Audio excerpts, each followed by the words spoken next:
Praise Lord भाई। Praise the Lord. क्या नाम है आपका? मेरा नाम सुनील राजपाली है। ओके, कहाँ से रहने वाले हैं आप? मैं नागपुर रहता हूँ, पार्वती नगर में, रामेश्वर बस्ती। ओके, आप बता रहे हैं कि आप नागपुर महाराष्ट्र इंडिया से बिलोंग करते हैं। ओके, तो आप अपने जीवन की सबसे बड़ी गवाही देने के लिए चाह रहे हैं। जी जी, तो आप अपनी गवाही अपनी जुबान के द्वारा लोगों तक बताइए ताकि लोग उसे सुने और परमेश्वर की महिमा को देखने के लिए। मैं अपनी गवाही देता हूँ। मेरी गवाही ये है कि मेरी शादी को 3.5 साल हुए थे और हमें बेबी नहीं हो रहा था। हम लोग बहुत परेशान थे।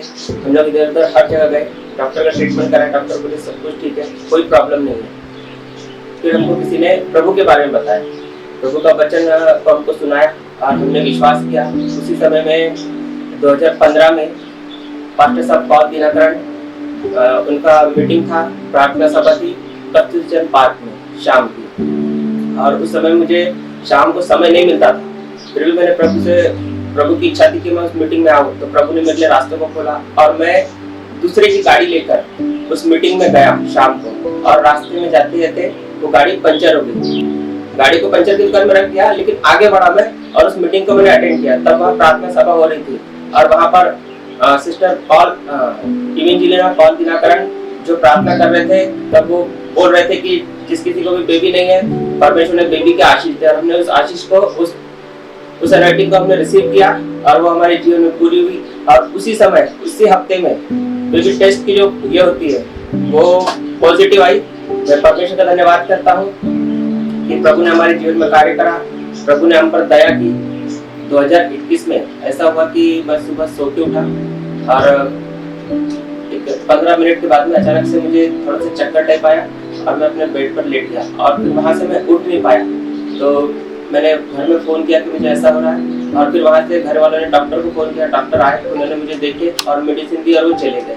फिर मैं पूरे टाइम तक वैसे ही रहा। फिर मैंने परमेश्वर के दास को फोन किया और उन्होंने मेरे लिए प्रार्थना की और उन्होंने कहा कि आप जल्दी ठीक हो जाओगे। और फिर उसके बाद में एक दूसरे डॉक्टर को परमेश्वर ने भेजा ऐसा, और वो डॉक्टर ने आके जब मेरे लिए ट्रीटमेंट किया, मैं 5 से 7 मिनट में उठ के खड़ा हो गया। मैं परमेश्वर का धन्यवाद करता कि प्रभु ने दया की, परमेश्वर ने हेल्पर को भेजा मेरे लिए। मैं परमेश्वर का धन्यवाद करता हूँ और मुझे चंगाई दी। और फिर उसी वक्त पे मेरे मन में ये बात आई कि जब परमेश्वर प्रार्थना के द्वारा मुझे चंगा कर सकता है तो मुझे क्यों ना उसके भवन में जाना चाहिए। और फिर मेरे मन में ये बात आई कि मुझे भवन में जाना चाहिए, और मैंने अपने मन को तैयार किया कि मैं परमेश्वर के भवन में जाऊंगा। और फिर मैंने वहां से परमेश्वर के भवन में जाना चालू किया। प्रॉफिट एक्सेस की कला यूनिवर्सिटी को मैंने उस वक्त से ज्वाइन किया।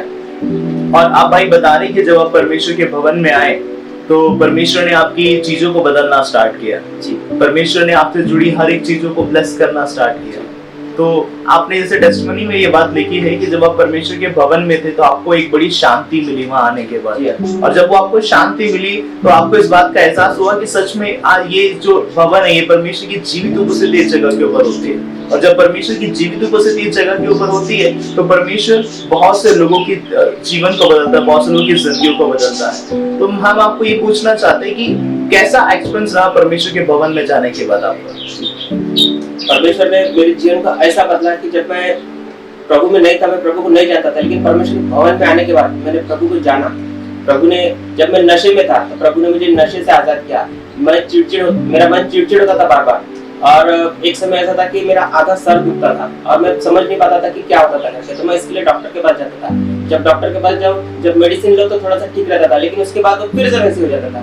तो मेडिसिन खत्म होने के बाद जब मैं डॉक्टर के पास जाता था तो डॉक्टर ये बोलता था मेरे को कि नहीं, तुझे कुछ नहीं हुआ है, वापस जा करके। लेकिन मेरा विश्वास था परमेश्वर पर, मैं परमेश्वर के भवन से जुड़ा हुआ था और प्रभु ने मुझे उसी बीमारी से मुझे परमेश्वर ने आजाद किया। मैं परमेश्वर का धन्यवाद करता हूँ। जो चिड़चिड़ापन था वो पूरी तरह से खत्म हो गया। परमेश्वर ने मुझे ब्लेस किया। मेरी गवाही के द्वारा मेरी गवाही के द्वारा परमेश्वर आपको भी ब्लेस करे, मैं ऐसा परमेश्वर से प्रार्थना करता हूँ। ओके, तो भाई एक चीज और आप ये बता रहे थे, आप जब परमेश्वर के भवन नहीं गए थे उस समय आपके पास बहुत से ऐसे मन में आपके सवाल चलते थे, क्योंकि बहुत से आसपास के लोगों से आपने क्रिश्चियनिटी के बारे में, मसीह लोगों के बारे में बहुत सी ऐसी बातों को सुना था कि अगर कलीसिया में जाते हैं या परमेश्वर के चर्च में जब आप जाते हैं, परमेश्वर के भवन में आप जाते हैं, तो बहुत सारे लोग ये बोलते हैं कि वहां जाते हैं तो वहां धर्म परिवर्तन किया जाता है या किसी का जात बदल दी जाती है। तो क्या ये सच है या झूठ है? जब मैं परमेश्वर के भवन में जाने लग गया तो बहुत से जन मेरे को पूछने लगे कि तू कहाँ जाता है। मैंने बताया कि मैं परमेश्वर के भवन में मैं चर्च में जाता हूँ। तो सब जन मेरे को पूछने लगे कि अरे तू चर्च में जाता है, तूने धर्म बदल लिया, क्या तुझे पैसे मिले?